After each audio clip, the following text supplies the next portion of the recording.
Before we get to your scheduled video, please remember that likes and comments tell YouTube to promote our work to other people, and subscribing to the channel tells you when something new drops. You can also head to the link tree in the description to peruse my books, join us on Discord, or support us on Patreon. You can get episodes of Journey of Wrestling and Violent Profiles early, as well as a load of other treats. Even just $1 a month earns you a name drop for being cool. Thanks for listening, and enjoy the show.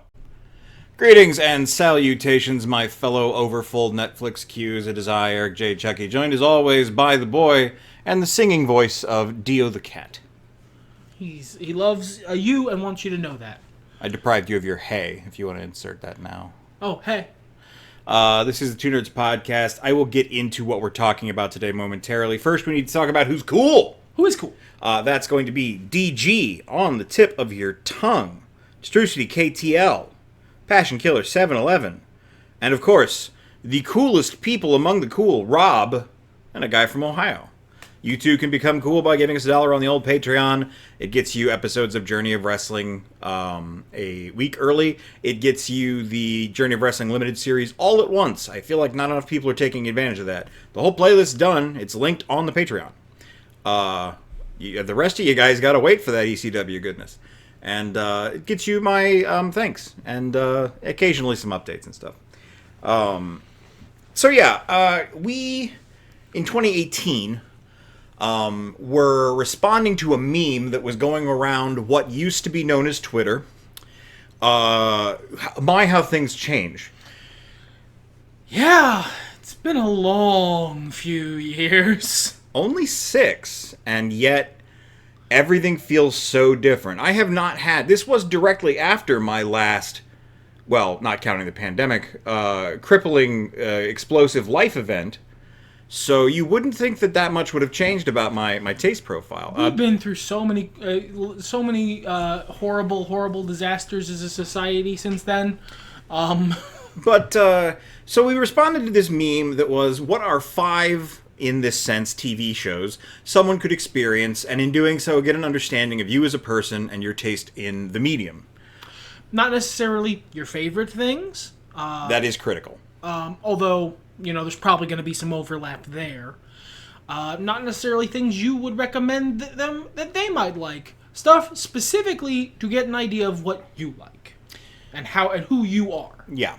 So I'd like to compare our old answers with the new ones as we go. We also did guesses for each other. Not guesses as to what we thought the other person would pick, but like... recommendations. If I had to introduce people to White's sense of what makes a good TV show, what 5 things would I recommend them? Or something to get to know me if it was like a blind date situation, I believe is how I put it the first time. Not that either of us would be in a blind date situation, but here we are. 0% chance of that. It just gets it across. How do I know this person? Well, you can watch these shows. Now, that's ridiculous. Shows take a long time to watch. But you get it. You get the deal. Do you get the deal? Like, comment, subscribe if you get the deal. So... last time we did a bunch of shuffling around as to what order we read the lists in.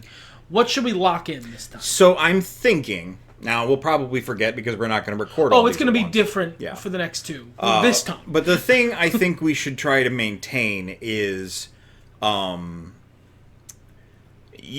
of us, let's go ahead and start with, I will tell my assumptions for you. Okay. Both old and then new. Okay. And we'll go over your old and then new reality, and then switch.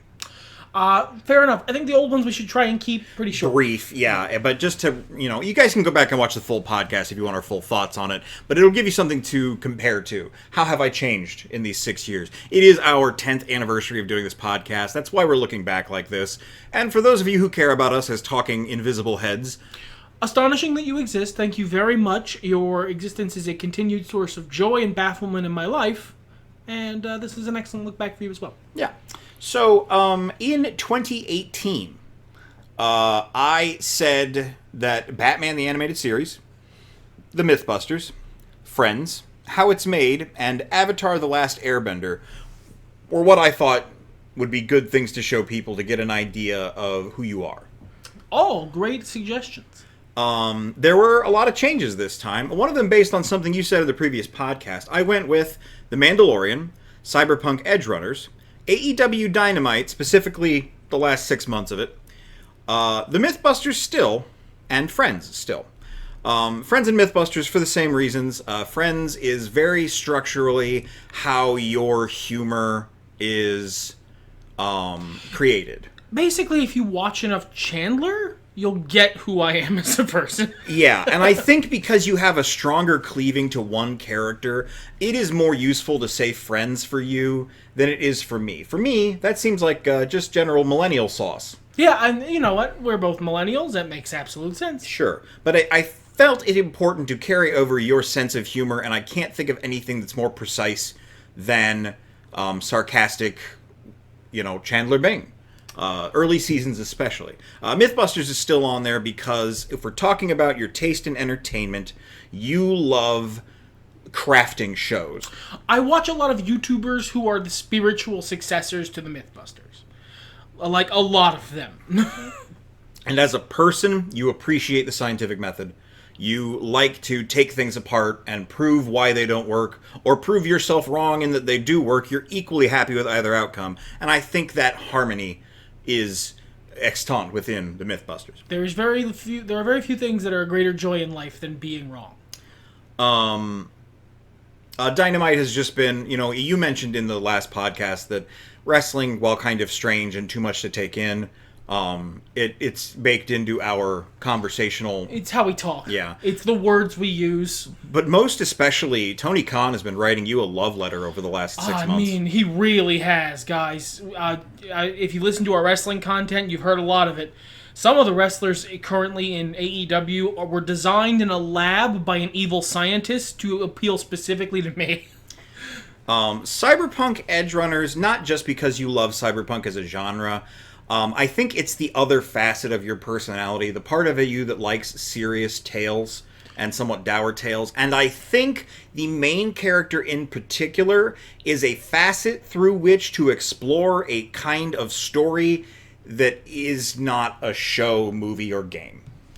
Yeah, I think Cyberpunk Edge Runners is one of the best tragedies I've seen in a long time. It's a beautiful story, but it's not a happy one. No. And then The Mandalorian I chose because I watched you watch The Mandalorian. Yeah, I mean, to be real, it is the best Star Wars thing. It is the best Star Wars. The first 2 seasons of The Mandalorian are the best Star Wars. So your actual choices from back in the day were Luke Cage, the Netflix series, Scrubs, the Scrubs series, Friends. You said King of the Hill. We got a lot of formative memories around that time. And Stranger Things. How things have changed, strangely. Yeah, I still think the first 2 seasons of Stranger Things are nearly perfect. Season 3 didn't click with me, so it got the boot. Did we want to do my list also? Your list for you. The Okay. truth behind it all is what we're going to now. I just noticed I made an error. I will have to fix that as we talk. So start talking. You made an error? I did make an error, yes, and I see where I made the error. Oh, okay. So, for me, I have The Mandalorian on there for all the reasons I just said. Because, of course, I do. It's amazing. It's the best Star Wars thing. I think all of your recommendations are really good. Specifically, Edge Runners was on my list for a while. It got booted for the thing that I'm talking about next, which is in the thumbnail. Dimension 20. I went back and forth on whether or not to count for this. I should have put it in there. I just completely spaced. Because it's not a TV show in the traditional sense, but it's on a streaming platform. It's not a YouTube show. I do not watch it like a YouTube show. I don't watch Dimension 20 off in the corner usually, like doing something else, playing a video game. I usually watch it to watch it, like a show. It is for me, now this is a very personal taste thing, for me, it is the best live actual play D&D thing I've ever experienced. It has a focus on entertainment. It is a bunch of people who are there to specifically make a show more than play a game, which is incredibly good of them to do, because when I play D&D, I'm not there to make a show. I'm there to play a game. So I understand that the other actual play shows, which are much more focused on having fun with the people at the table and you get to watch that, that's fine. I feel like the little lonely orphan boy on the outside of the restaurant watching all the people eat the food when I'm in that space. I think perhaps one of the differences here, and although I've seen very little of Dimension 20, I do have to praise it because especially in the editing, they do a lot of good work to make it more of a show. That is the next thing. It's edited. But we don't really watch reality TV. And not necessarily out of any derision. It just doesn't really float our boats. The closest thing you get is wrestling, and I don't know if you know this or not, but that's scripted. Yeah, it's a show. Yeah. So spoilers. Yeah, we don't wrestling. We don't really get into that stuff. Whereas a lot of the world, the crossover appeal seems really obvious. Yeah, I mean, absolutely. I can totally see why someone would like that more than this. Two guys slapping hood of car, but I like this. Right. Dimension 20, I don't like every season as much as the others. I'm going to be completely honest with you. Fantasy High never clicked with me as an example, and that's the one they started with. But, like, Never Stop Blowing Up, The Unsleeping City, and A Crown of Candy are perfect TV shows. No, the second two are perfect TV shows. The first one is weird fan fiction, again, written specifically for me. They're really making a lot of stuff specifically for me these days, and I love it. You live it. The third thing I picked was Vox Machina, which is the adaptation of the other big actual play D&D thing. And in adaptation, it's distilled into an amazing show. A wonderful fantasy show that hits all the best parts of D&D without any of the downsides, in addition to being a very actually well-told story. I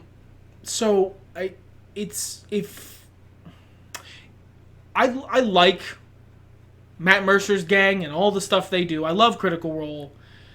From a distance, this is taking all of the stuff I like about it and filtering it down just to the absolute hits and giving me that. So thank you for that. I think if I could sub Friends for something else here, Vox Machina might be the right thing to sub it for, because it is also representative of your humor. And both of our senses of humor have grown since the last time we've done this podcast, aren't quite as emblematic of that show. But I just didn't think of it, so great choice. To be clear, Friends could easily also be on this list. I made a specific choice with my list this time to pick different things than last time. I did not, but it ended up happening a lot anyway. But we'll get to that. Next up for me is Hawkeye. Fantastic choice. And it is, of the MCU shows, it's the proper MCU shows, it's probably the best. As a complete standalone television program, Hawkeye is probably the strongest show. I think Loki season 1 and 2 combined may beat it out, but that doesn't seem fair. Yeah. Hawkeye is such a good specific story of, like, I'm gonna be real, as I age, dads trying to do good. It's a good story beat for me. You'll see some of that later in future shows. And this is one of those, and it's a really good one. No, Hawkeye's great. I don't have anything specific. It's a good choice for you. We all... Talking about there only being 5 choices, yeah, there's a lot. Especially in TV shows, slightly less in video games. I'm having a problem with movies. But there was a lot of killing my darlings I had to do. Yeah, it's tight competition here. And then the last thing I picked, this was the thing that I picked last, is Peacemaker. Peacemaker is... honestly not always my particular type of humor. It is a comedy show, but it's got such a good emotional core, and it is so absurdly well made that if you watch it, you will understand some fundamental things about what I like in a narrative.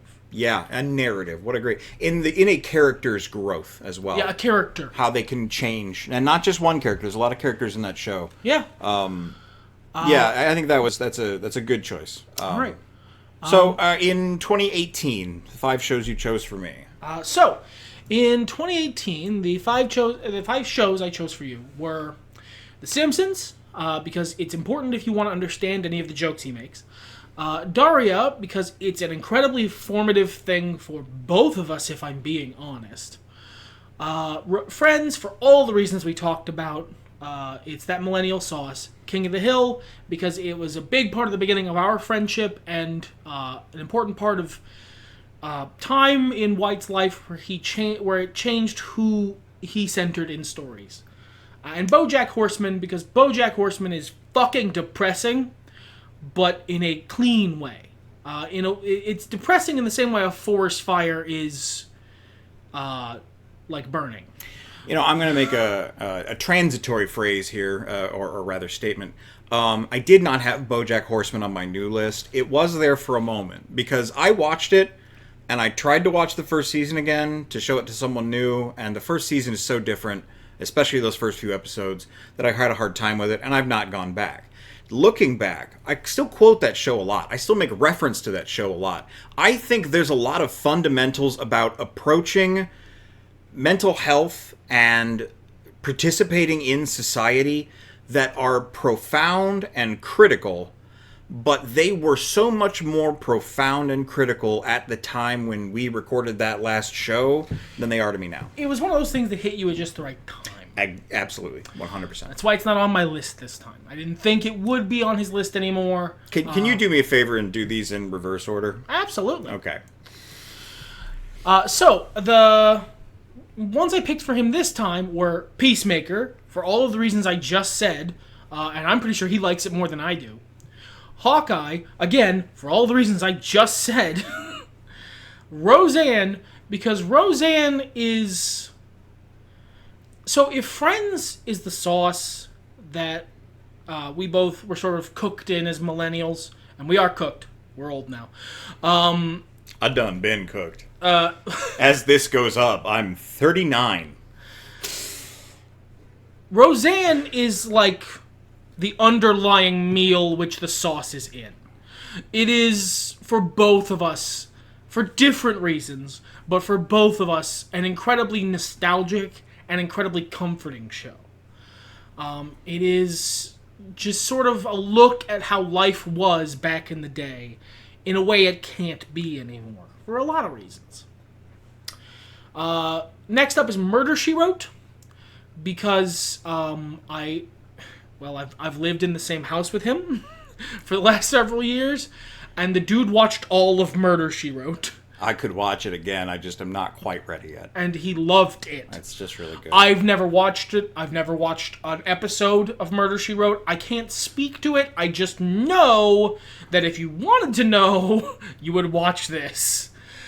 And then the last one I picked is Renegade for the same damn reason. I know how much he loves this show, even if I've never seen a frame of it. It's not great, but it was... It feels spiritually the White likes things that are just schlocky enough to be stupid but fun slosh. Yeah, and that's absolutely accurate.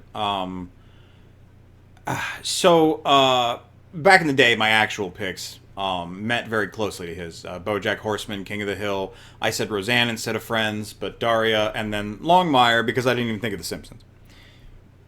All for their own reasons. Again, you can go back and watch the other podcast. But here today, there's a show that did not make either my prediction list for you or my actual list for me. And it is basically the sixth show. And I think once I say the title, you will agree that it should be across all four little categories, the sixth show. Mm-hmm. And that's Fallout. It didn't even occur to me. Yeah, I would have put it on my list if it occurred to me. It's the first show in a long time I've seen you really like. Well, and here's the trick. I don't think, despite how great I thought that show was, that the sum of its parts is as strong as them taken apart and spread across the shows I chose individually. That's absolutely fair. So it's why it didn't make it on there, and again, why it didn't make it on there for you either. If AEW had not been just writing you some fan fiction, it would have been there instead. It got bumped for Peacemaker. Yeah. Yeah. I'm going to be honest, it was on my list. When I was writing it out, it got bumped for Peacemaker. So, Longmire remains on my list. Because it does the sad, serious, world-weary, getting over it, doing the right thing, man against the world sort of stuff that I write. Yeah. Yeah, it does. It's going to be a while before this gets bumped. Especially because when I think of shows that I recommend to people, this one is always like the second one. The first one is more to their tastes. And then I'm like, if you haven't seen Longmire, it's really good. Command performances, not like thrilled about the way it ended, but it's not the worst thing I've seen. That would be Roseanne. I would say specifically, and this is on my list because he's absolutely right, the first 6 seasons of Roseanne are what I'm talking about. It is that not just nostalgia, and this kind of goes in with Renegade as well. I'm going to try to be brief about this. For a long time, I have been searching for like a place to belong. You know, a lot of people are proud of their Irish heritage, or they love to support their local sports team and go all in on it, or they're part of some sort of club like the Eagles, or the Knights of Columbus. And I've really had a hard time trying to find a place for that. You know, I don't quite fit into any subculture, and the ones that would have me, I don't want to be a part of. But I love what is truly Americana. And not just the blue jeans, bald eagles Americana, but like the dumb shit we decided to do. Like Renegade, that was just a guy on a motorcycle who'd been wronged. And I mean, that's some blue jeans, bald eagle shit right there. But like, it's not perfect, and that's beautiful. The flawed but earnest reality of the American middle class. I unironically love McDonald's food mascots. And just because they're a ripoff of Sid and Marty Krofft, made for merchandising in a soulless corporate machine, but that clown is so happy. It's beautiful, and it's messed up, and that is the first 6 seasons of Roseanne in a nutshell. Does it also remind me specifically of my childhood? Yes. The circumstances of, you know, their living conditions and hardworking people trying to get by laughing through the tragedy. That's how I grew up. And if you want to know me, that's a quick summary without all the real details. I kept The Simpsons on my list because you're still right. I found out later, you told me later, and God, what a great follow-up to the podcast where you mentioned The Simpsons, and I was like, I didn't even think about this. You say in there, it is necessary to understand how you talk. You have, for years, been keeping a running tally of bizarre things I say that you Google later and find out are Simpsons references. Yep. That I don't even know are Simpsons references anymore. They are so baked into the way I talk. Yeah, I think more than anything, I really considered Freakazoid or perhaps some of the Space Ghost, Cartoon Planet, Coast to Coast ephemera, because those were also really fundamental to the way I find humor and structure a joke that I retain to this day, but they land a little far on the side of absurdism. I think The Simpsons is the greatest melange, the greatest concentration of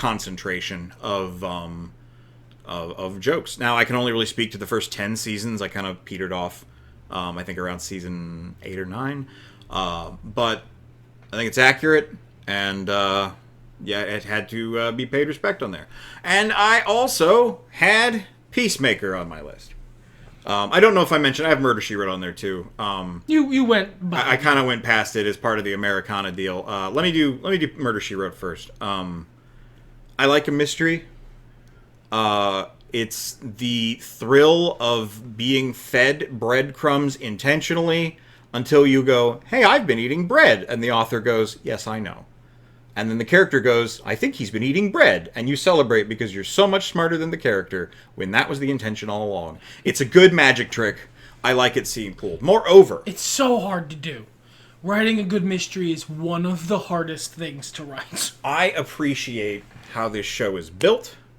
I appreciate the very cozy, low-stakes atmosphere in a world where everything is so edgy now. It's nice that Candle Cove is there. Cabot Cove. Candle Cove is that show we saw when we were kids that nobody seems to remember. Here is where, if I edited the podcast, I'd insert some weird static. I've never seen the show. It's the one that the word that my brain has saved is Candle Cove. Leave me alone. No, it's fine. We're allowed to make mistakes. I love the playhouse atmosphere of it. That is to say, the same group of players who frequently come back to play different roles. It's a who's who of character actors from the early 90s and late 80s. I love that Angela Lansbury got all of her old people friends jobs because, companies, Hollywood productions, were not hiring them because they're old. I love that she frequently went to shoot on location in Ireland because, fuck you, I want to go to Ireland. And they let her get away with it, too. It's beautiful. And as much as I like Friends, and this was the show that killed Murder, She Wrote, so much so that they did a parody episode on Murder, She Wrote in the last season about Friends. Today I learned both those facts. Yeah.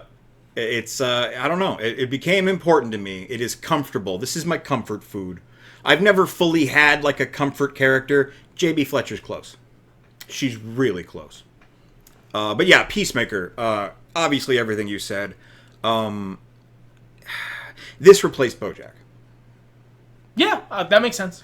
And you know what? Better main character. Nicer guy. It's an obnoxious kind of comedy sometimes, but it's real. This is my Vox Machina, in the sense that a lot of times they make fart jokes and that I wouldn't make. They're a little more blue than I typically go, but they do them so well.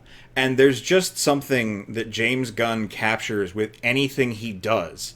A sort of fundamental reality to the people involved and the things that they say and the way that they act in these often very high concept situations. It's nothing. It's an extended fart joke on its face, but it's so detailed. It's so attentive to those details.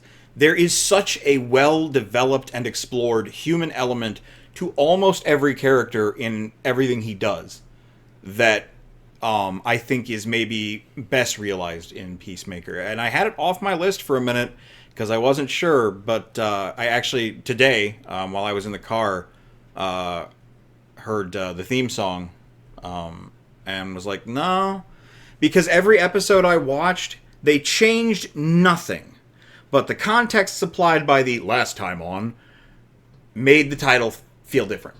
It made the mood of the title feel different. I don't know if that was intentional or it's just me going like crazy pills, but it did work. It had that result, whether it was intentional or not, and I think that really speaks to the ability to tell a story and wrap it around a goofy 80s song. Yeah, absolutely. We got a little time left. Yeah, a little bit. Do we have any final thoughts?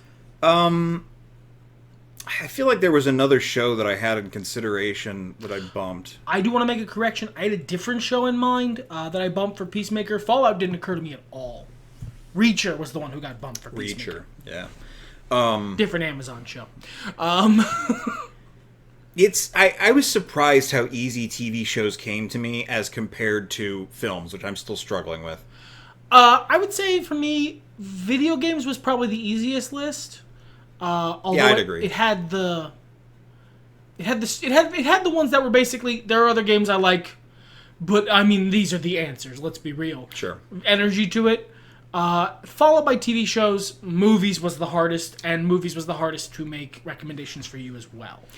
My taste in films I am unsure about. We'll explore that when we get to the movies podcast, but I think I've put so much effort into watching TV series, and it's maybe a little weird that there's not a Ninja Turtles series on here, but I don't think I like any of them as much as I've liked several of the films. They have time to be flawed. Yeah. For me, I specifically made the choice to pick different things. Not only because I've changed, I'm older now.